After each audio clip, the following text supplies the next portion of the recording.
What's going on, everybody? It is time for, that's right, you guessed it, it's Whiteboard Wednesday. Welcome back, everybody. This is season number 2, episode number 4, and we're staying kind of along the same vein of what we talked about last week.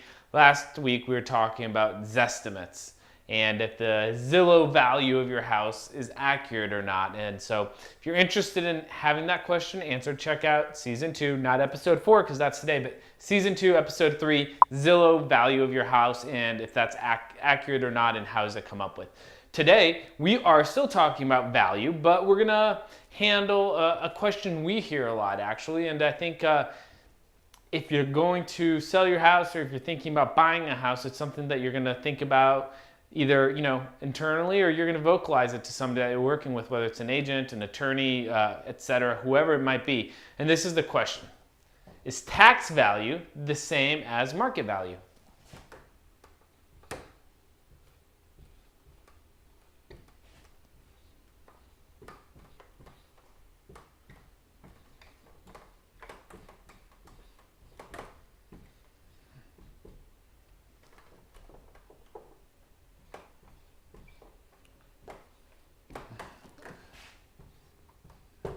All right, so tax value, is tax value the same as market value? For those of you who don't know, I grew up in Colombia. We do upside down question marks in front of sentences at times, so I don't know if that's still a thing, but I was inspired. Tax value versus market value, and is that actually the case? The short answer is no. Tax value does not equal market value. There are times where coincidentally tax value does equal market value, but that is not the way to determine market value.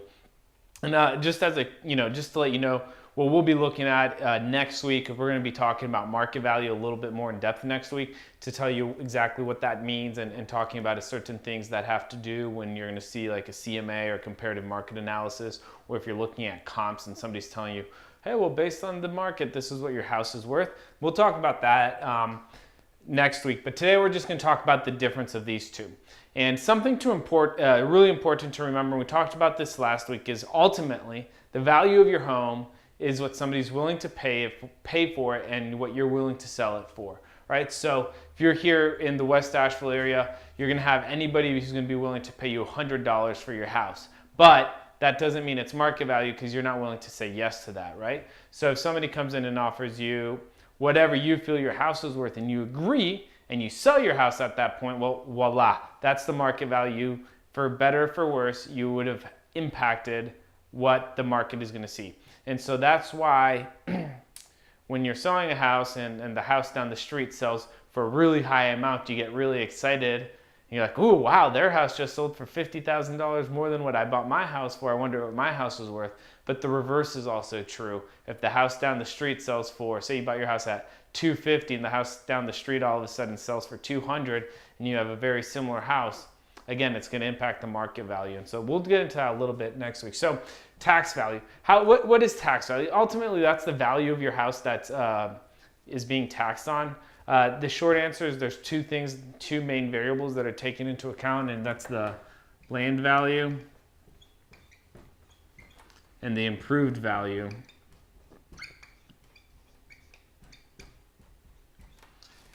AKA what's built on the house. So a property, if you have one house, is going to have a very different improved value versus you have a property that has two houses, or a house and a garage, or a house and a small like ADU, etc. So improved value is going to be what's been done to the land to make it worth more, and then the land value is just, in theory, what's the dirt worth. Right now, for example, oftentimes you're seeing that the land value is being taxed at a much lower rate than what the market value is, and that's kind of true at the moment. So depending when you're watching this, if you watch this 10 years from now, we're at the, late summer, early fall of 2018. Land value is typically being taxed at a lower rate than what the market would be.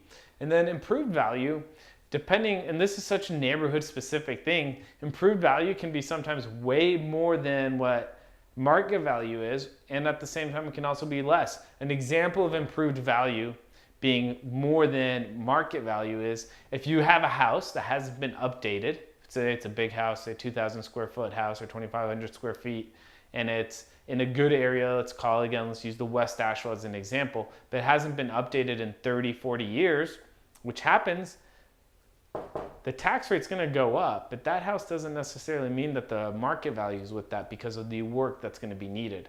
So just wanted to remind you all that tax value is not indicative of market value, but it's not a bad indicator just as a starting place. Why not?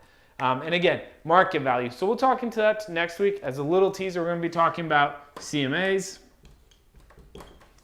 One of my personal favorites, which is DODs or DOMs, days on market, and then just average price per square foot. So those are just a couple of indicators we're going to get into, and that's what's going to determine market value. Again, tax value, that's a number. We'll have to talk to the city, the county, the state to figure out how they derive that exactly. As you all know, last year taxes went up for everybody inside the city of Asheville limits, and that's a whole separate conversation. Either way, short answer, tax value does not equal market value, even though at times it does. If you want to learn what market value is or how that's really determined, then tune in next week and we'll talk about that. Thanks for tuning in, you guys. Once again, Season 2, Episode 4, Whiteboard Wednesday. My name is Rodrigo. I'm with the Asheville Cash Buyers. Take care.